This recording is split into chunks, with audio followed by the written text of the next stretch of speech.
Hi, Brandon. How are you? Great. How are you? I'm well. I'm excited to be talking to you. This new music is really good. It's so great to have you guys back again.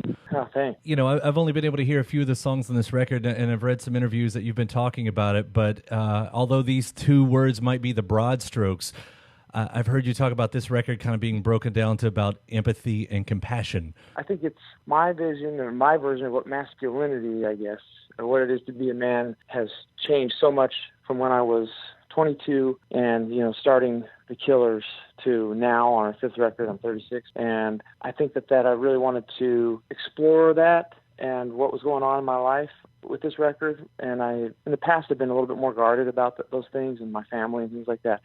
And I don't know, I just felt like now is the time to really dive in. And as personal as it might be, I see you talking about the bigger picture things. I mean, even in the second single with Run for Cover, just mentioning redemption song says a lot, but then there is the term fake news, and I think you say, and he's famous, and I'm thinking, are we talking about what I think we're talking about here? This is Run for Cover is a funny song because it's almost 9 years old, and so it's weird to write a song and then sort of have it almost be prophetic, where these things start to fit into the song, and it's kind of an incredible thing to be a part of. But it wasn't when I started it. Donald Trump wasn't running for president yet. But it was like half that song was written later. Was that still before all of that happened? It was after it. It was the first verse is 9 years old. The choruses are 9 years old, and then the second verse is fairly new. Yeah. But then you get, and I'll go back to what you were talking about with that. What it means to be a man, and I'll bring up the song "The Man." Like, I've always been curious about that with you, because especially in that song, but there are moments in the past where I could never tell if it was you or maybe, the embodiment of a rock star character, where there was this bravado, and how natural or not that came to you, because, it's always been fun watching you as a front man to do that. But is that a natural thing for you, or was that more of, a Bowie style Ziggy, what I have to do? Yeah, I think there's a little bit of all. I'm sort of all of that. It was just a mess when we first started. I just wasn't quite prepared. I was 23, I think, 22, 23, and when the first album came out, and it was just a lot. It was so successful, and I'm thankful for it. I'm really proud of the songs. But I sort of started to develop this persona that I thought I was supposed to have, and it really wasn't me, and I wasn't very good at it. There are people that are really good at it, and I realized that as the years went by, it just sort of got chipped away at, and I'm slowly becoming, I think, myself. and that's really what I wanted to inhabit on this record, and try to explore. Yet, I will say, on the side of masculinity, and maybe it's a Vegas thing, but a lot of boxing references on here, not just Sonny Liston, but also, the Mike Tyson fight, the lines, kiss the ring and carry the crown. It's... Yeah.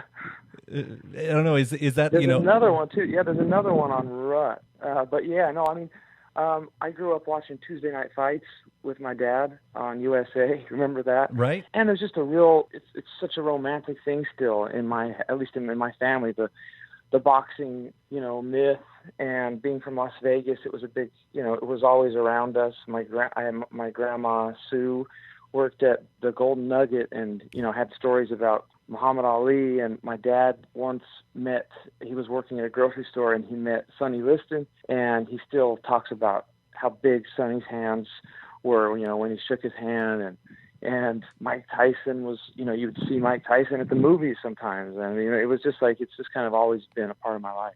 With the time in between, there were solo records. And I don't know if that just scratched the itch, if that allowed you to, the band I know needed sort of time to get away from each other. But when you look at those songs, is there any feeling like that you wish they could have been killer songs and maybe just part of the direct legacy, or are you happy with them standing outside? No, for sure. No, I wish you were talking to me about my 8th Killers record right now. That's what, not my 5th. We just, we got to make everybody happy in the band, and some people need long breaks, and there are more than a couple of my solo songs that would have been fantastic killer songs, And I miss playing then, you know. I mean, a song like Crossfire from the first record, and on the new record, Lonely Town is like one of my favorite songs that I've been a part of, and I wish that it was, you know, a staple in the Killer set, but it just isn't. Yeah, you know, you have the power to do that. You can introduce those songs right in. I mean, it could happen. Yeah, it's not. It's a touchy subject, but it could happen. You'd have to bring Ronnie's solo songs in too, though, I guess, and those are great too. I was a big fan of those records as well. So. Yeah, I don't know. I can't drum, so there'd be no. I don't know how we'd swap positions. I guess it'd be entertaining anyway to watch it all happen. I'll close out by throwing the question back on you. Although I haven't heard the song, have all the songs been written? Do you find it difficult these days to find a new idea? Sure. Yeah. I mean, it is. It's. I think they damn near have been all written. It's close. There's been a lot of greatness, and I'm very aware of that now, and so it's tough. And I myself have been a part of some great songs, and I'm thankful to be a part of it. But you take all that with you, and it's kind of like hovering over you when you go in to write a new record, you know, and it can sometimes weigh you down quite a bit. But I was able to, you know, make my way through it and come out on the other side, and I'm excited about this record.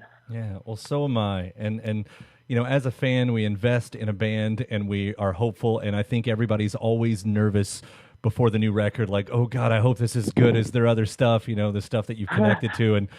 And thank God this is. I love this record so much. And I'm just grateful you guys are still doing this at the level you're doing it. So thank you, Brandon. Oh, thank you. Yeah. Thanks. It was a pleasure talking to you. I can't wait to catch a show and to hear the rest of the album. So thanks, man. Yeah. Take care. Okay. You too. Bye. All right.